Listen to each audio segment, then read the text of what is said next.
കുറേ ദിവസമായിട്ട് വീഡിയോസൊന്നും ചെയ്യാൻ പറ്റില്ല ഗൈസ്. വേറെ ഒന്നും കൊണ്ടല്ല, വയ്യായികയെ വർക്കും കാര്യങ്ങളൊക്കെ ആയിപ്പോയി. Hello guys, ജുഡ്സാറാണേ.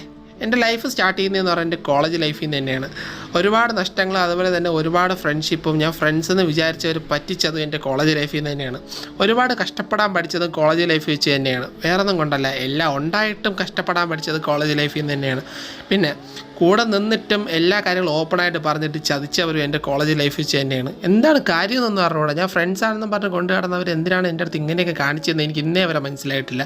പിന്നെ നഷ്ടപ്പെട്ടതൊക്കെ തിരിച്ചു പിടിക്കാൻ നോക്കിയിട്ടുണ്ട്. അപ്പം നഷ്ടപ്പെട്ടതൊക്കെ തിരിച്ചു പിടിക്കാൻ നേരത്തെ എൻ്റെ അടുത്ത് ഒരാൾ പറഞ്ഞ കാര്യം എന്ന് പറഞ്ഞാൽ, എന്തിനാടാ നഷ്ടപ്പെട്ടതിനെയൊക്കെ തിരിച്ചു പിടിക്കുന്നത്? അതിനേക്കാളൊക്കെ നല്ലത് നമ്മുടെ ലൈഫിൽ വരും. നല്ലത് വന്നാൽ അതിനെ പിടിച്ചാൽ പോരെ, എന്തിനാണ് പോയതിനെയൊക്കെ പിടിക്കുന്നതെന്ന് പറഞ്ഞ ഒരാളാണിവൻ. അപ്പോൾ എനിക്കൊന്ന് മാത്രമേ പറയാനുള്ളൂ ഗൈസ്, നമ്മളെല്ലാ കാര്യങ്ങളും ഓപ്പണായിട്ട് പറയുക. പറയേണ്ടവരുടെ അടുത്ത് മാത്രം പറയുക, അല്ലാത്തവരുടെ അടുത്ത് പറഞ്ഞു കഴിഞ്ഞാൽ മൂഞ്ചി തെറ്റിയിരിക്കും ഗൈസ്. അപ്പോൾ ഓക്കെ, ശരി, എന്നാൽ ലൈഫ് ഹാപ്പി ആയിട്ടിരിക്കുക. അപ്പോൾ ശരി, ബായ്.